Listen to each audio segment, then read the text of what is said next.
I now say that this gavel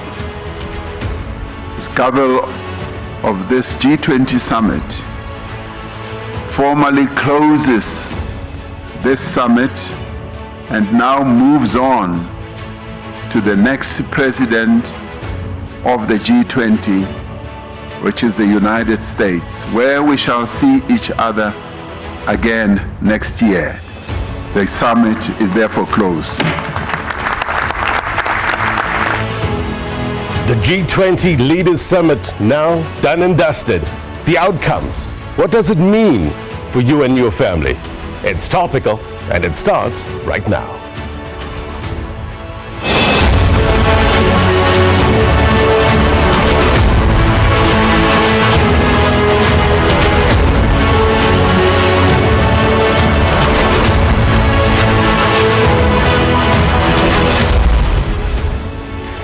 A very good evening to South Africa, those watching around the world. My name is Blaine Herman, and this is It's Topical, the big headline. Agreement on the G20 Leaders Summit declaration. It is more than words. It is a commitment to concrete action that will improve the lives of people in every part of this world. Those are the closing remarks of South African President Cyril Ramaphosa. What do you think?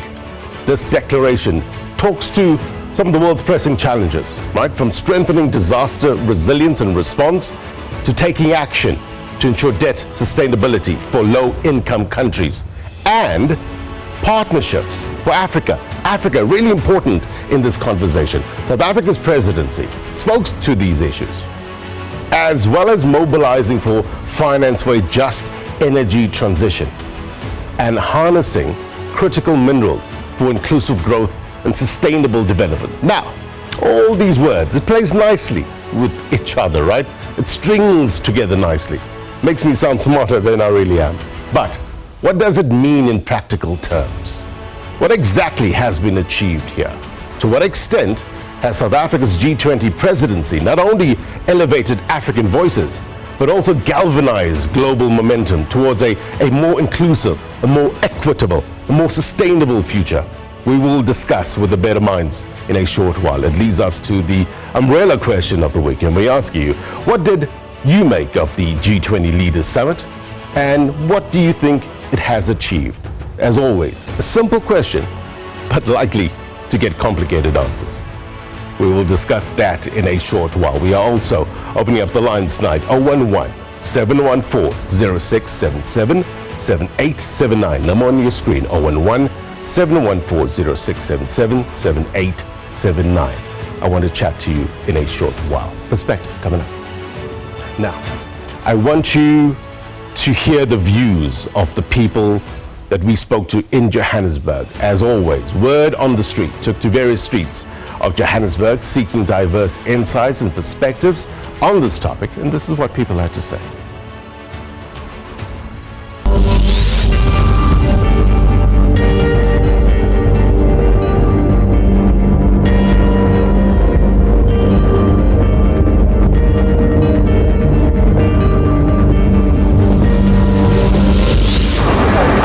Time that our leaders stand up and be counted and make the rest of the world realize that the world cannot function without Africa. We just need to stop trading with the rest of the world for 3 months, not 6, just 3 months. No African goods, no access to the continent. The world will stand up and understand that they cannot function without us. Despite a leading Western nation having declined to attend, those who have attended have shown that they can take advantage of the opportunities and invest in progress despite forces that act against them.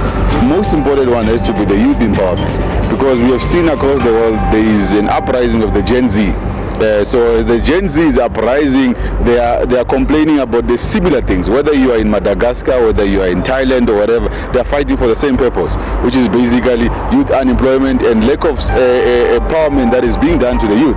So in these sessions, I'm glad that leaders are going to discuss on how they can engage in empowering the youth. I think sometimes there's this sense of self-inflated importance when it comes to these kind of meetings. I don't necessarily agree that they always actually filter down to those that really need to be affected by this. I would address the GBV that's going on. We are taking a stand in South Africa, so I would like for them to take it more seriously than they are doing in other countries. Many of us are in need of homes, shelters.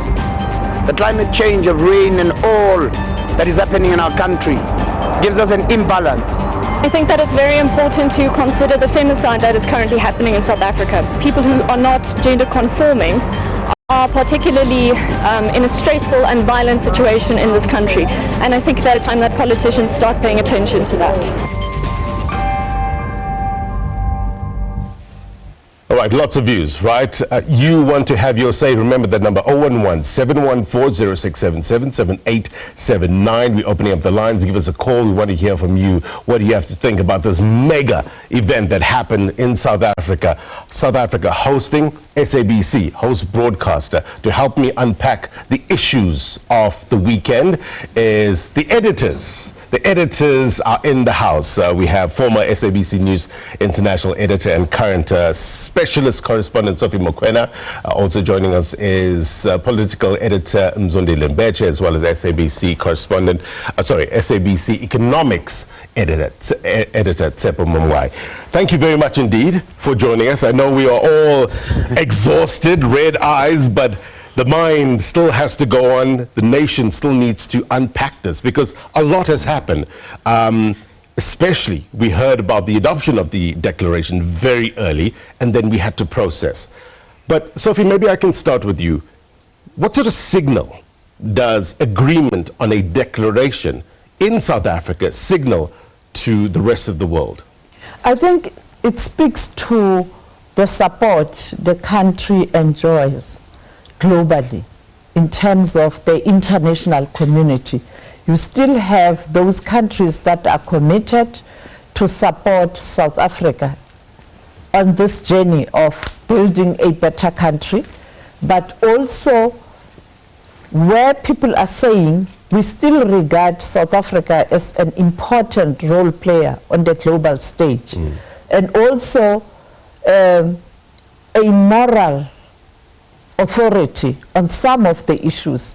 I'm saying this because the leader of Turkey indicated that true to the principle of humanity, South Africa's posture and the action the country took when South Africa saw that women and children were killed in Gaza spoke to the principal stance. And this is what Madiba was known for.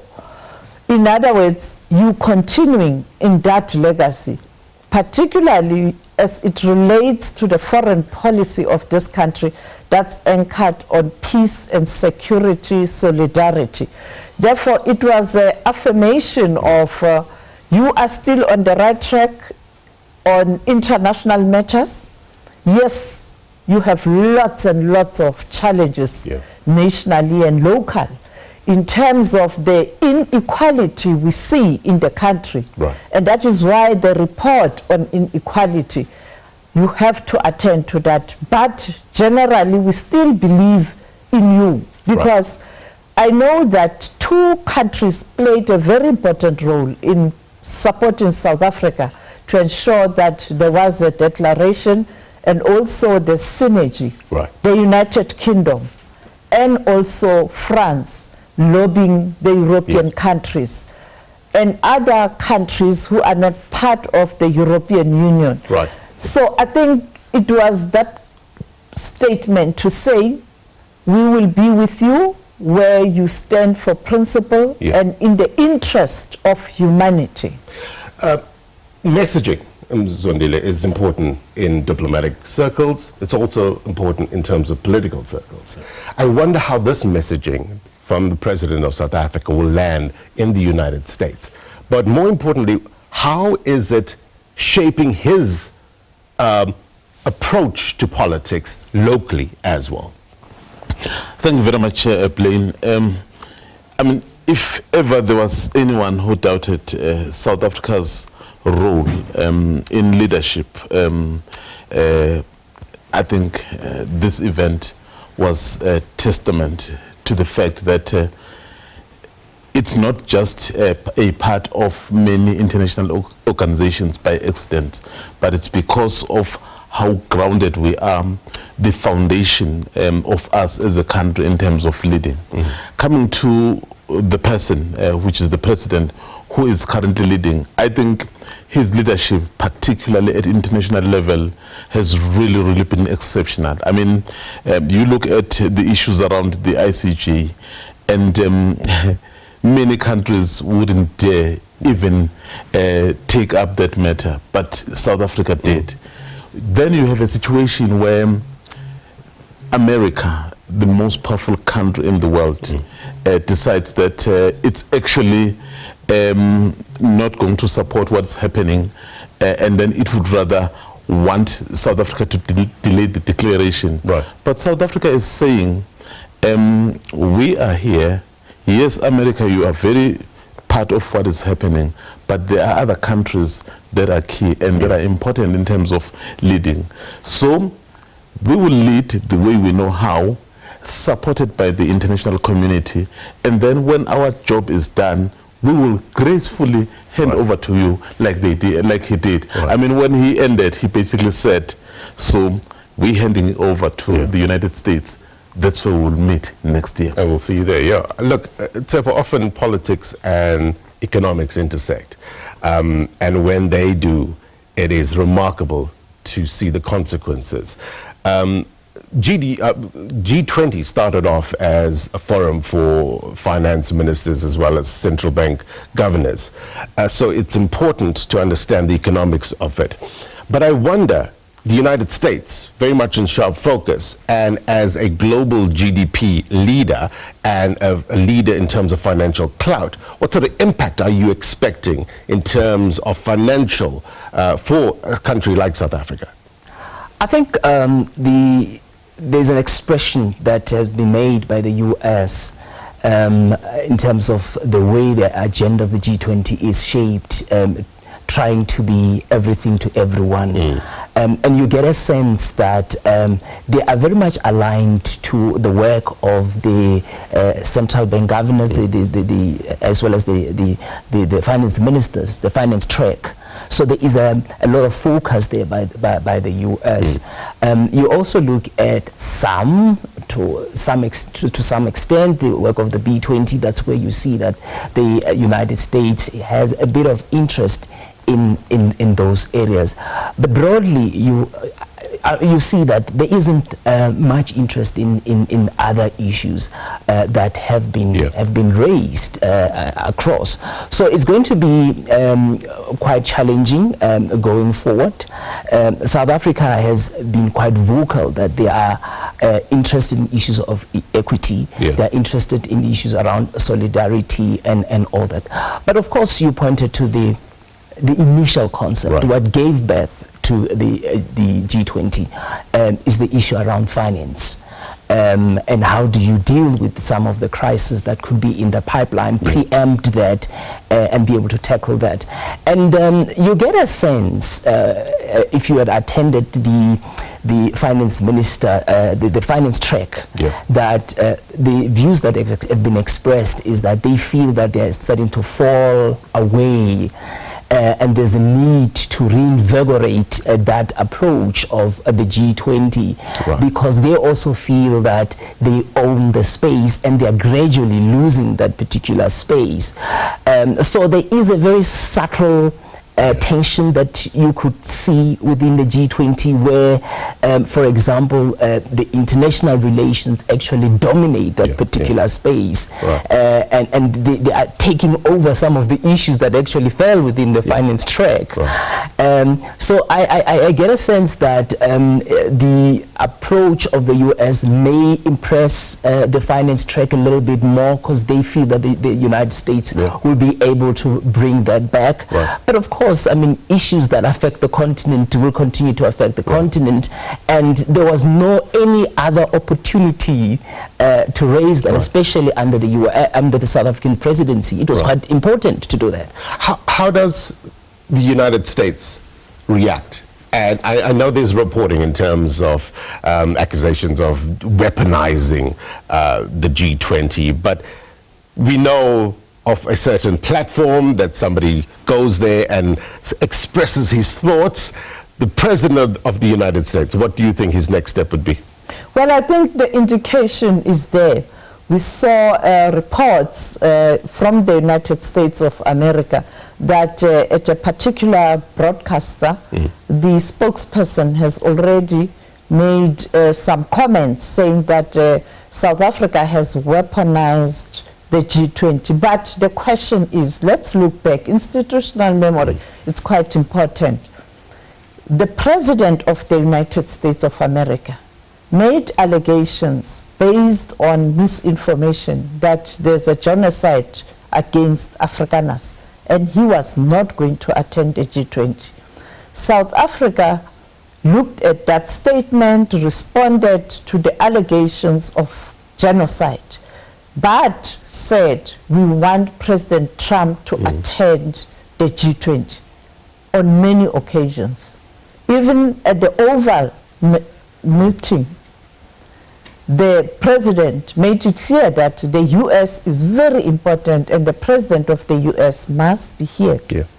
There was some sort of perhaps reviewing of the position, the president of the U.S. saying he is going to send the deputy or the vice president, J.D. Vance. Yeah. Later, towards the summit, then again President Trump made a statement that no official will attend. Neither will the Secretary of State or the Treasury or an ambassador or an embassy official will attend. When you say no official will attend, days before the summit, then the U.S. sends a note verbal to DERCO to say, we now want to come on Sunday. Yeah. Our attaché will receive, that process of handing over. Here is the delegation, lots of names, lots of demands because it must be transport, they must get accreditation, that included even security. On Thursday, that's too late perhaps to and they don't get travel that.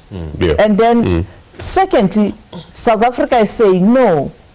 In terms of protocol, the president is a head of state. He hands over to his counterpart or his peers.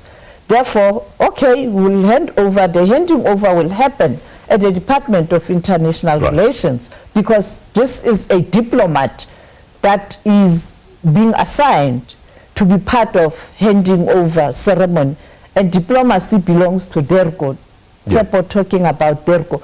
DERCO, or International Relations and Foreign Affairs, will always be at the forefront right now because it was the United States of America that decided that this forum must be escalated to heads of state and government level. The intention was that they can deal with everything. And therefore, that's why we find ourselves here. Now, if the U.S. is saying South Africa is weaponizing this event, let's talk about facts, not fiction. Factually, South Africa wanted the U.S. to be here.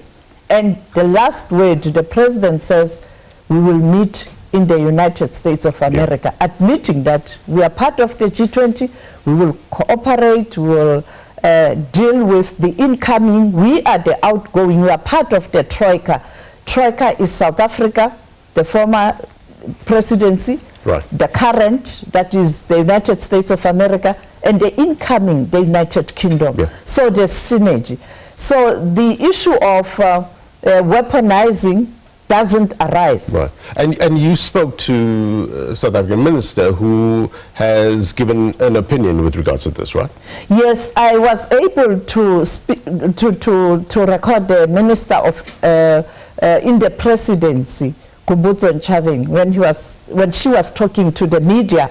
And it was earlier before we saw these reports, but it is almost along those lines, because you'd recall that the spokesperson of the White House used very tough words explaining the posture of the President of South Africa. And let's listen at what Minister Nchaveng had to say about this back and forth, particularly the recent, almost like insult, directed at the head of state. Let's roll that clip. It's posture. We are bigger than that. We are bigger than that. And President Ramaphosa has demonstrated to the world that he's a leader amongst leaders. He's gotten this G20 summit to be successful. Brazil had to concede that they innovated the social summit, but we did one better to them. And there's consensus in all the things that are being tabled. We've pushed the African agenda to the top. If it was not because of the sterling leadership of President Ramaphosa, we will not be here. And the other commentary, why should we elevate nothing?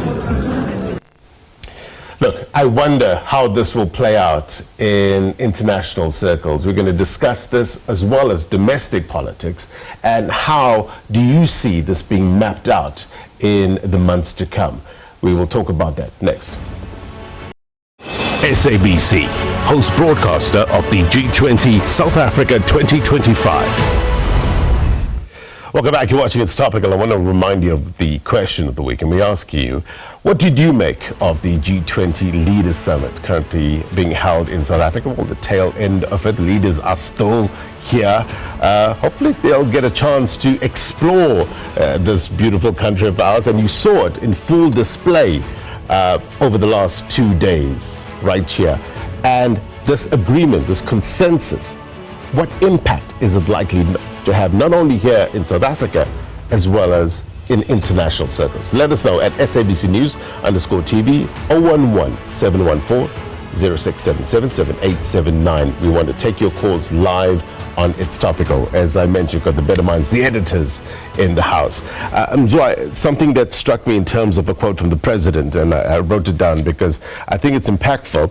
He said, we should not allow anything to diminish the value, the stature, or the impact of the first African G20 presidency. What sort of message is he sending there? You know, one of the things that I think he carefully navigated in the handling of this whole U.S. situation, we could easily have been dragged to a shouting match with the United States and then lose the bigger picture of this meeting, particularly the first one on the African continent, and the fact that we are the only African country which is the member of the G20. It could have easily been lost. So the point he was making was that there will always be people who may not necessarily be happy. In this instance, the next host was not happy with us. I mean, he even made it clear that he does not even know what is South Africa doing in the Gs.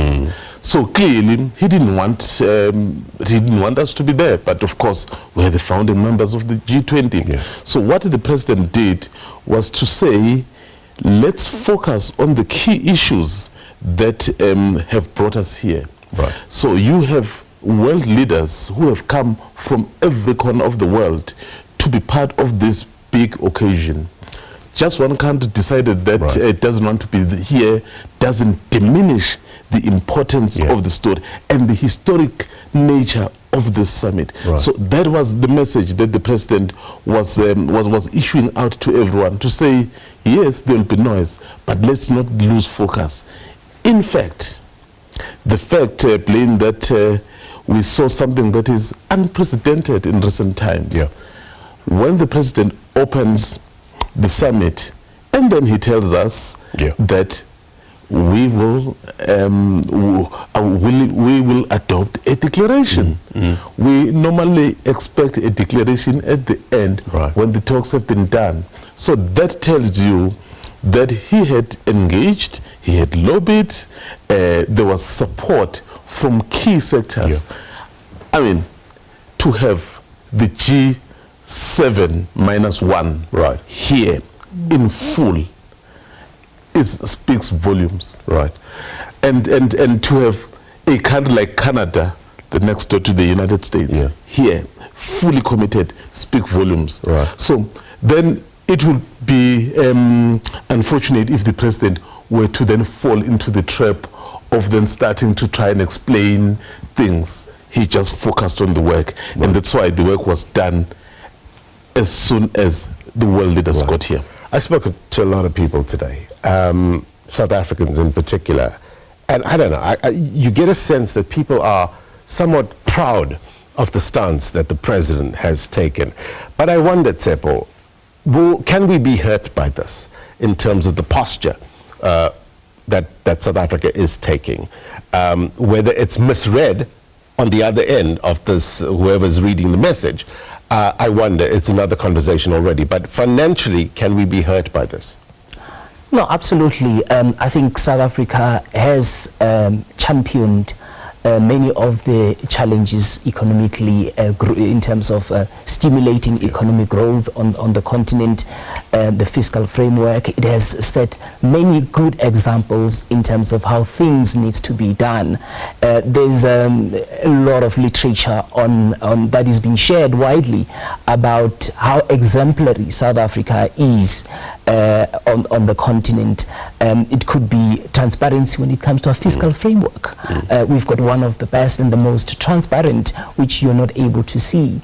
It's easier to invest in South Africa because you know exactly the risks, and South Africa is quite open about that. So the leadership of the president was to solidify what they've been raising with the rest of the continent, those engagements that have been happening and often not quite heard. But of course, South Africa understanding that there are certain things that we need to do as a collective. Unless we are united, we will never be able to address it. Remember, there is a need for a global reset. The world has moved from what it used to be about 20 years ago.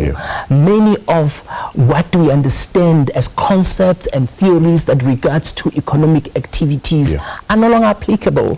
So Africa must stand united and say, this is the ever-changing world. We need to reset, renegotiate, review where we are, because the current structure often doesn't work. I mean, you look at the issue of debt, for example, the current arrangement is not favorable to low-income countries. The main drivers of growth should be economic growth. Explain that, Tshepo, debt sustainability. You've heard that term mentioned so many times over the last week or so. What does it actually mean in practical terms? Well, it's the arrangement in terms of how countries raise debt is you go into the international markets, you raise debt.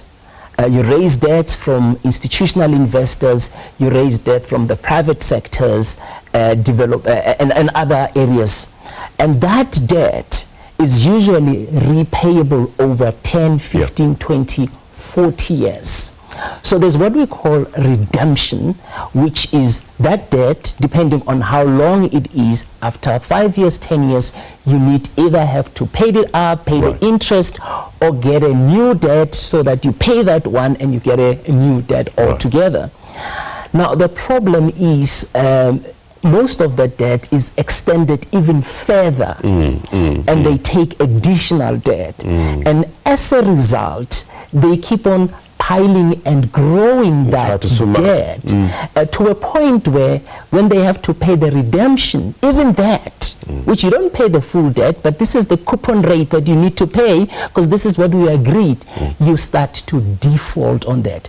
Now, in international finance, once you default, everyone looks at you very differently. So your interest rates just skyrocket. That exacerbates the problem because now your interest rate moves from 10% to 20%. You cannot even pay the current interest rate. So that just worsens the situation. So when that happens, you need to renegotiate. And a part of the problem is what are the instruments that are available for those to help those countries to renegotiate.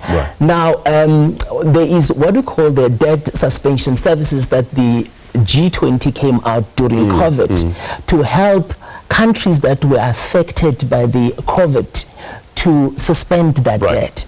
Now, it worked during that time, but then those who led that process realized that we need a more permanent, because if you look at the country that needs this help, put aside the COVID-19, there are about 74 of them who actually need to renegotiate that because they are defaulting or they are on the verge of defaulting. So they put together the common framework for debt treatment.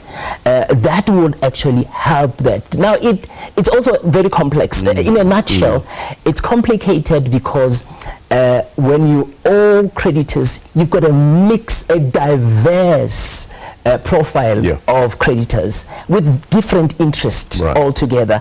Now, the problem is to bring them together and say, please, let's negotiate. I cannot pay this. It takes long.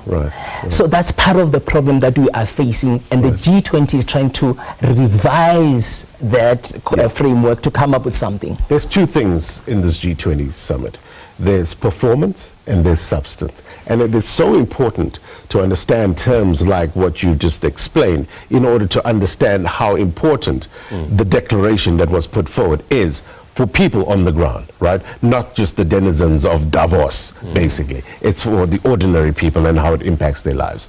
Let's speak to Mzwanele from KZN. He's calling in. Remember that number, 011-714-067-77879. Mzwanele, a very good evening to you. What's on your mind? Good evening, Blake, and good evening to your panelist. It's Sada from Monday to Blake. Very good evening to you. What's your question to our panel? No, my intake, firstly, Blake, I tend to differ from your panelists here because I don't see anything that, because, look, South Africa was part of the G20, but here the end result is South Africa had we got the support with some compromise. We have to unpack that first. The declaration that we got a declaration with a lot of compromises. Does that grant us even the proud to say that we hold the G20 summit independent? And secondly, again, I heard that on the draft of this G20, South Africa intended to call this meeting as a Johannesburg leaders declaration, but it was opposed. And then it was changed to South African summit. And again, out of all those 20 countries, please, we are not even near to all the GDP of those countries there, because we are entering a terrain of the America when the America is having a trade war with China. What will be our position? As I am in Mozambique, what I'm going to gain from that? Okay, Mzwanele, thank you very much indeed. I'm sure I'm going to throw it to Sophie. The pushback there, Sophie. Of course, there is this understanding that what the United States wants, but what South Africa eventually gave the world in the form of the G20 declaration. What do you make of Mzwanele's pushback? Well, I think South Africans are entitled to critique and question and demand answers to understand what was happening. But to say South Africa doesn't belong to international forums, I think taking it too far, because at the end of the day, South Africa is not an island. Yes, we are amongst the best, but we were there. The fact that the formation of this forum, we were there, we did make inputs, and we were considered at that time already as a player on the global stage. You can't, say South Africa cannot contribute to building of a better world. On the issue of the declaration, when you look at how South Africa handled this, those meetings, 133 meetings in different communities, but secondly, you commission a report that looks at inequality, because you know the challenges you have, the challenges you spoke about. Professor Stiglitz, a Nobel laureate, a very socialist person, it's about ordinary people for him and the poor, then comes up with a hard-hitting report. You present it in front of the summit to say, colleagues, it's not looking good around the world. It doesn't mean it's only us South Africa who have these problems. We all have these problems. Let's come up with the solution. Yeah. 2, you commission a Africa report as it relates to the finance track stream, as Tshepo has indicated, to look specifically the challenges of Africa. It even points to the mandate of the G20 being too broad. Right.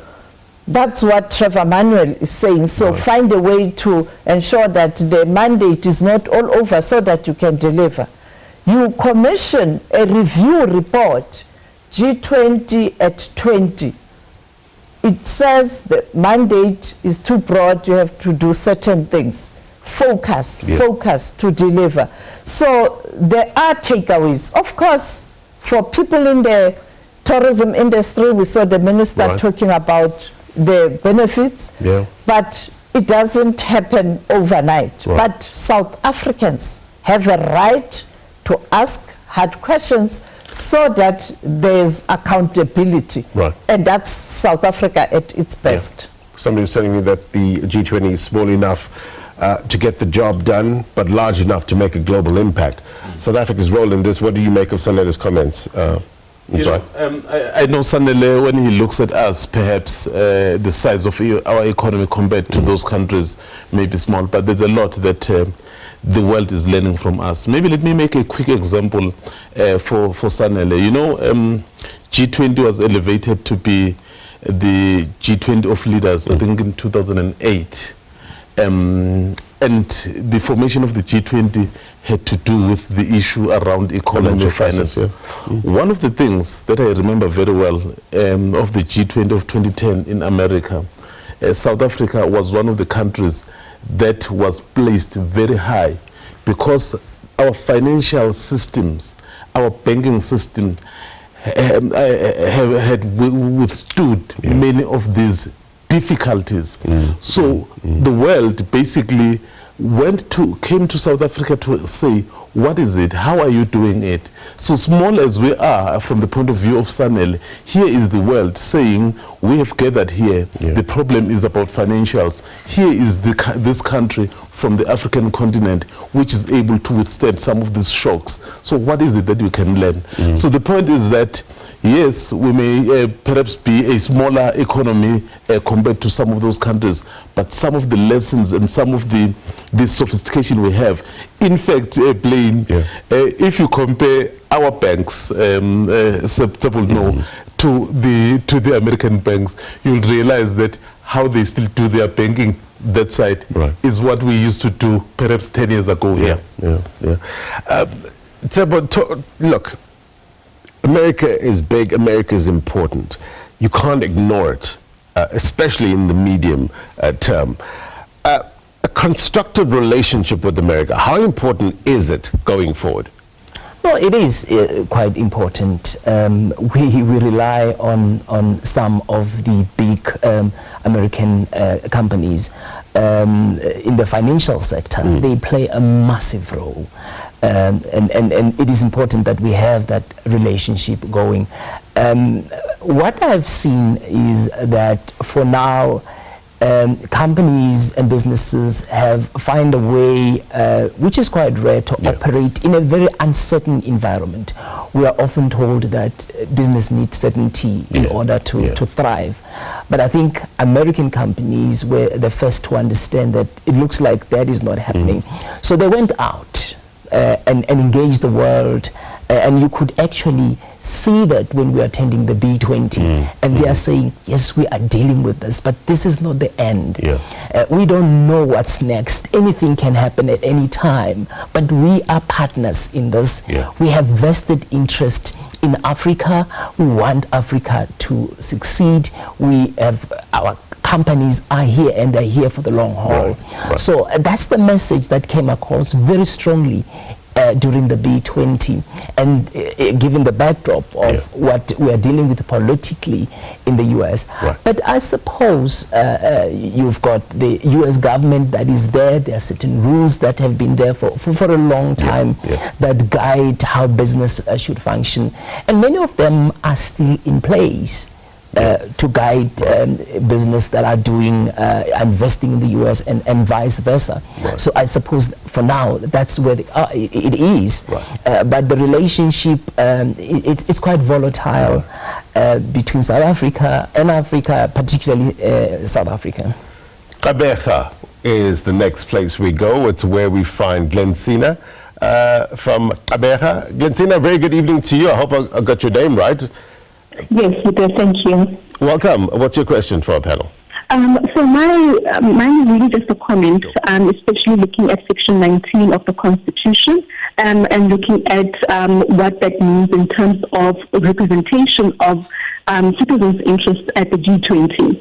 So we know by now that Section 19 of the Constitution is a constitutionally protected and guaranteed right. And in essence, it deals with the procedural democracy and also substantive democracy.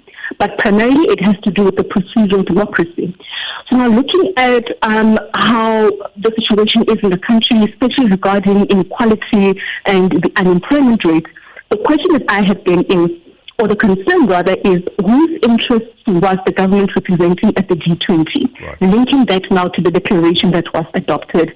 And I think in that way, we really get to see on a global stage just how out of touch the government, the elected government through Section 19, how out of touch it is with the citizens' interests, who it is supposed to represent in Parliament and also at global stages such as the G20. So I think in that sense, I'm really questioning the practical relevance of the G20 for ordinary and everyday South African citizens. Glensina, I wonder if I can maybe ask you about the social summit that took place. It was largely a representation of the views of ordinary people that would be put forward to the final declaration. Did you think that would be impactful? To a certain extent, I'm not totally dismissive of the significance of this gathering and the social summit, but what we really want, right? What we really want, especially if you look at the terms of reference, the declaration and the objective of the Constitution through the preamble, what we want is a practical results for everyday South Africans. Because remember Section 19, it translates into representation in Parliament and also through government at these global events.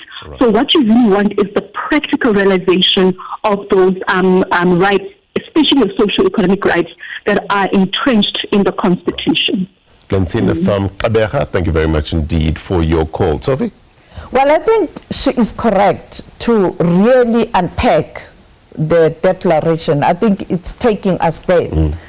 As you pointed out, there was a social summit, and one would expect that those organizations that are representing ordinary people at the grassroots to be there to put forward issues that are key to ordinary people, because this was the opportunity.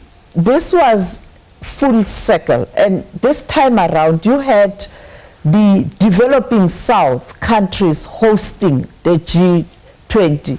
Indonesia, it was followed by India, it was followed by Brazil, and then South Africa. Now, South Africa even looked at what Brazil did. We all know who is Lula. Lula is more socialist, labor, workers, ordinary people. That is why he introduced the social summit, even though the minister says they actually did better because they were able to see where they can improve. That was the start. Yes, you have a right to be concerned, because now we're going back to the developed North hosting, and already America is saying, I'm going to just focus on the finance track, because the president there is a businessman, he's transactional, and therefore, are we going to regress? That's what those members of the G20 who are from the developing countries must ensure that it doesn't happen.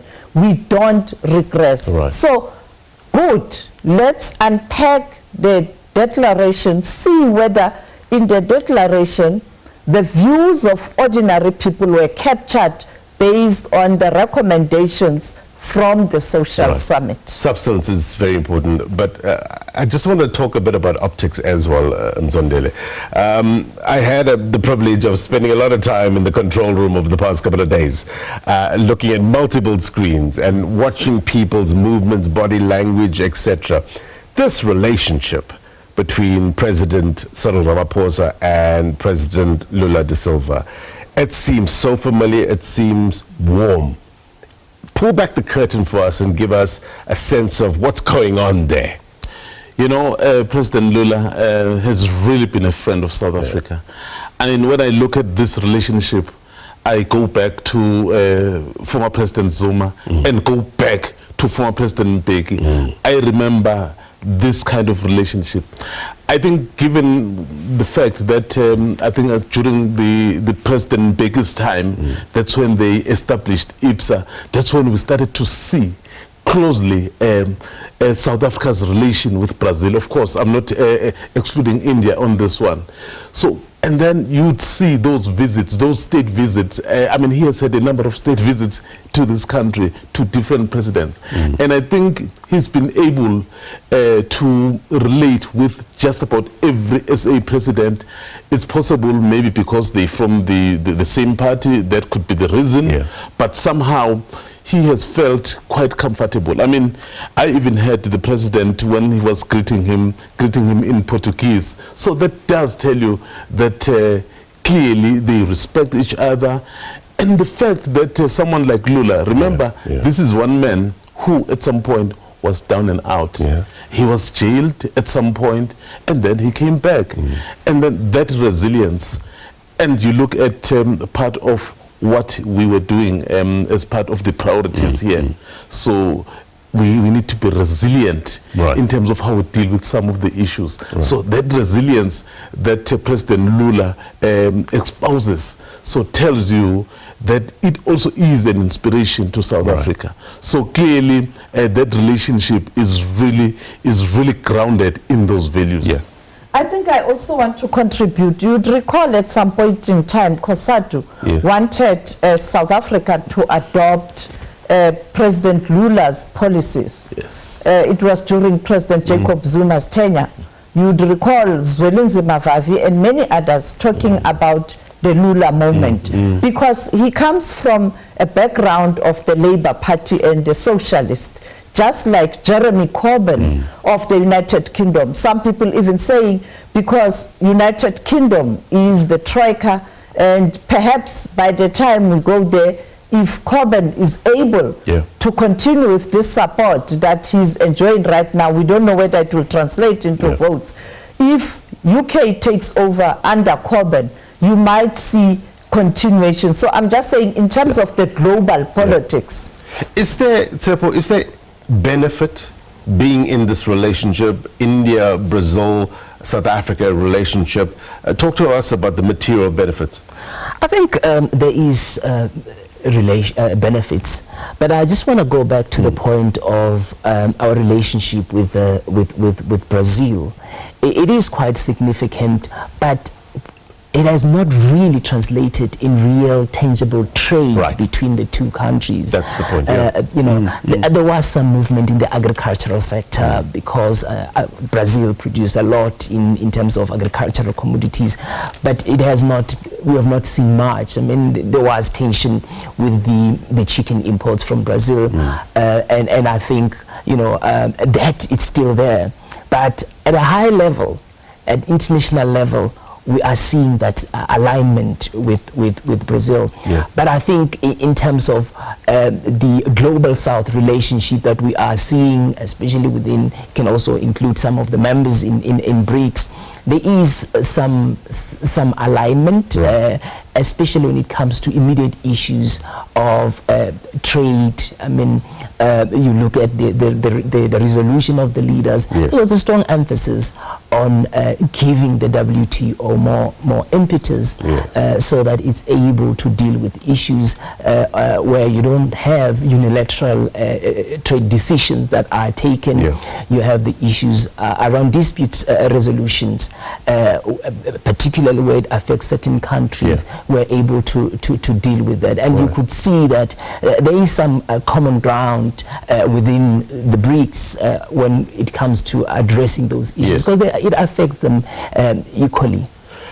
The point, though, or the concern, Sophie, is that there's no force of law to compel these G20 members to implement what they have declared. What sort of mechanisms needs to be put in place in order to see tangible change? I think the UN chief, Antonio Guterres, summed it very well on Friday when he said there's no leadership around the world. If there's political will, you can be able to ensure that you implement not necessarily everything, but there can be better results. Secondly, the Troika, you know that the G20 forum doesn't have a secretariat, there's no office. It is the role of the Troika, the outgoing, the incoming, and the current, to ensure that there's continuation or continuity and implementation. And that is why people are worried that with America taking this posture, are you able to push for implementation? And others saying, hang on, the United Kingdom is the incoming. And if United Kingdom continue in this way, you will be able to rely on the United Kingdom and, of course, Korea. That will be next after United Kingdom. And therefore, that's the problem everywhere, even at local government level in South Africa. There's no political will to implement and address the concerns of the people. Leadership is all about themselves and their families. You go to national and provincial, some leaders, it's about themselves and their families. They don't implement the political will. And today we see the world that is not at peace, that is restless. We see all the civil unrest, we see all the coups in the Sahel region. But at this juncture, the leadership is fully aware that it's not business as usual. This young generation is not going to allow a situation where it is business as usual. I have to wrap it up, but Mzwanele, speaking about leadership, speaking about politics, how does President Cyril Ramaphosa walk out of this G20? He walks out a very respected man. If you look at how the response has been throughout, I mean, I've had a chance as well of just looking at some of the wires just around the world, just to get a sense of how people feel. So clearly, it's, for me, the next step now is to check what are the first words that will be uttered by the next president of the G20, which is the United States. We shall see. Three of the most loaded words in politics and global affairs. Thank you so much to my esteemed panel, Sophie, Tshepo, and Mzwanele. Appreciate the better minds on this. We will continue to break down this and also get the more substantive issues of this declaration. We need to break it down page by page. What does it mean for you and your family? Thank you very much indeed for your time. All right. Before we go, here's my take. Look, the issues of statecraft, the skillful management of state affairs, it requires great deliberation. World leaders can often talk a good talk, right? But can they deliver? Is there political will or political won't? We have to cut through the noise and focus on what really matters in the pursuit of better. Let's forget about these fringe fears and points of fixation and focus on the incremental steps that we can take to move this country forward, this continent forward. It's possible. Fixity of purpose. That's what they call it. That's what is needed. A strong commitment to a goal, a declaration, if you will. What's also needed is for coherence to trump confusion. And that's my take. If you miss anything on this program, then be sure to watch this episode of Topical on YouTube, as well as SABC Plus. Unwrap Africa up next with Tembekile, followed by G20 Focus with Tula Sizwe. Yes, he's back at 8:30 tonight, when he'll be asking the very important question: has South Africa's G20 presidency delivered for Africa and the global South? Stay tuned for that. If you're watching the repeat of this program, then as always, the news continues. Until next week, my brothers and sisters, take care. Bye-bye.